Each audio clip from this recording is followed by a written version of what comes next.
Chair, Mr. Secretary General, ambassadors, distinguished guests, ladies and gentlemen. I want to start first by thanking you, Madam Chair and Secretary General, for inviting me. And I, of course, do feel home. It looks like home here, seeing the people I see. But I must admit that I would be really very glad to be welcomed by the chairperson here, but to be introduced by the Secretary General. So next time when I'm traveling, if I can ask you to come with me, that would be very good. Briefly, when I listened to you, I actually felt that was me you were talking about, but I don't think I'm that good. But it is an honor and privilege to be here. As a founding member of this important organization, I am very proud to be able to join my brothers and sisters here and to be in a position to address you. And although this was from 1975, you still continue to carry what our previous leaders have started to do for our future, and we still yearn to build that potentiality of our people and ingenuity. Now, as a proud member of the organization, I represent a nation that you've heard about over the past 30 years. But we're going to go back a little first and start from where we started. We're going to start from early 50s and 60s. Somalia, who then was the first African democratic nation, a lead nation within our continent, found itself at a later stage a nation that has seen a lot of problems, challenges, and trouble. And when you talk to people, they remember of Somalia of terrorism, pirates, and humanitarian challenges and famine. There was a Somalia that was the frontier of African democratic leadership, rule of law, and development, supported a number of other African countries to seek their independence, some of them who might be here. But then that history seemed to be lost and forgotten for a while, but we are here to reclaim that history. We're here to restore that origin of our nation and heal the wounds of the past 30 years. I am very grateful for Madam Chair's introductory remark of our President, who has been elected a little over a year ago. That election is a new hope and a light in our country and for the Somali people. So I'm going to tell you what we've been doing for the past year and a half or so, year and 3 months. And I will tell you a little bit of our expectations and how we, those of us from the 3 different continents that this organization represents, how we should support one another and move our parts of the world forward. To rebuild our nation, our government now works on 3 major pillars that we concentrate on. The first one, because we are fighting terrorism, we're trying to rebuild the security institutions of our country. But for us, we have a new definition in terms of how to fight Shabab and terrorism. Fighting terrorism for us through military means will not solve the problems that we Somalis face, simply because we are fighting an enemy from within. You're fighting people who are your cousins and brothers and sisters who live within you, within your village, who are not be able to be distinguished from the ordinary citizens who go to work in the morning and come home in the evening. That's why for us to fight terrorism means to provide good governance, to fight corruption, to promote a culture where a government can have legitimacy and trust from its people, to ensure that there's an open and transparent allocation of resources, to have a justice model and system where people can feel comfortable, to make the government of Somalia be accountable to the people, a government that provides services to its people so that we seek legitimacy from our people and not from international outfits.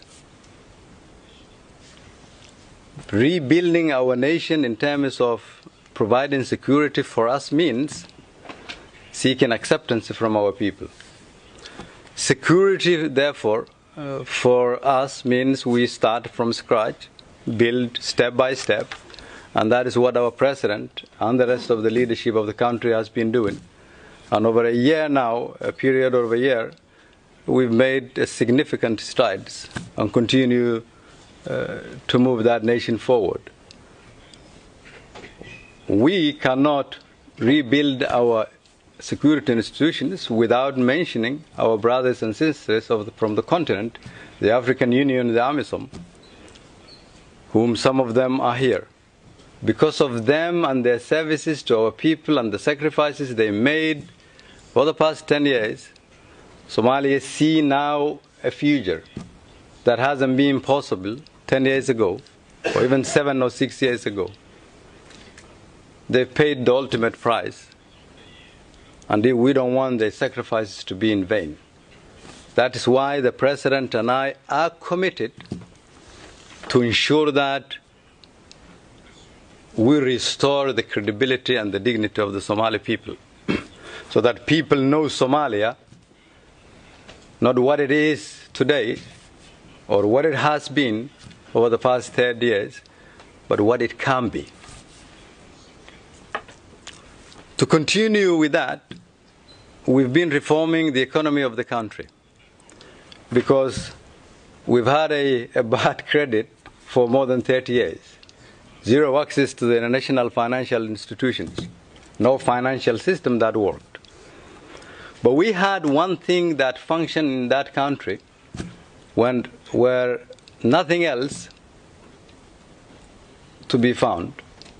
For close to 30 years, when every institution of our country were destroyed in the early 90s, the productivity and the ingenuity of the Somali people never stopped because of the capacity of the Somali business community, both inside and outside the country. And they kept alive our nation. Because you have this business structure that is built on one thing. That was the reason why our government were destroyed. With our business community has and had it for that 30 years, and that is trust among them. And that is the trust we are trying now to restore in our economy. Restore with the international financial institutions. Our country has a debt of more than $5 billion. That comes from the old regime, early 70s and 80s. And for a year or so now, we've satisfied every criteria that the international financial institutions, with a specific focus of IMF and the World Bank, has. And now there is a major potential for our nation to reach pre-arrears clearance now in June or July, short period arrears clearance with a long objective and focus on debt relief. Rebuilding our financial institutions, reforming our central bank, promoting our business community, creating jobs, and developing our nation so that we have an infrastructure that allows our other African brothers and sisters can come to our country and rebuild it together with us. We say this because we don't see us poor. We see us a nation with a lot of potential. Longest coast in the continent, potential in oil and gas, minerals, in fishing, agriculture, services and logistics, geographical location, you name it. A nation with a lot of potential that have had a problem. So the way we see and approach the world for us now is not to ask for handouts. We ask them who is willing to do business with us. And I understand that is the foundation under which you are guided as an organization. So we hope that in a very near future, there will be a lot of people from our neighbors and other countries in our different continents who will join and come and take part of our country's rebuilding efforts, but at the same time take advantage of the potentiality of our nation, because we see for us in the very near future Somalia that will play a very strong role in the region and in the world. So to have that trust, we need to have policies that function. And there must be a strong cooperation between us, the federal government's leadership, and our member states, so that that structure of fair, open and transparent allocations of resources are based on political structures that are built on the trust that I've talked about. So what our government is engaged in now is, one, to redraft our constitution so that we have a constitution that is revised and caters for all the Somali people. Second, we engaged in adopting a new system of political power sharing, engaging in revenue sharing model with our federal member states, coming up with new electoral reform and electoral model for 2020 so that power is given back to the Somali people. Ordinary citizens should be what define our politics. Rule of law, civic rule, so that the 75% of our youthful population are the ones who will determine the future of our nation. And developing political parties that will take shape by the end of 2020. Within that, we've also started a new chapter of our history after 30 years of providing service to our people, building schools, roads, bridges, hospitals, so that the government is the best alternative for the Somali people. While we do all these things, we have one major challenge and others that we are confronting. And I'm saying one because that is the one I would want to leave with you so that you can support us with. And that challenge is very simple.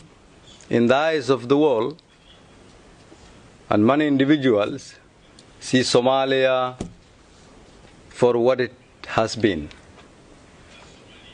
But we want all of you and the world to see Somalia for what it can be. That is the narrative we want you to help us champion, carry forward as we try to rebuild our nation. So is the case for you as you negotiate with the EU and others, that you negotiate from a position of strength, of partnership that is built on mutual trust, mutual interest, mutual responsibility, built on what we can offer and what they can offer in return, built on the ingenuity of our people, the capacity and the resources of our people, the resources of our different nations, and the importance of our continents. For too long, there has been different set of rules that should no longer apply as you represent us. We respect everyone, but looking after the interest of our people, leaving future for our children, that we are the ones who will shape the destiny and the future of our children, should be what guides you all. And with that note, I thank you.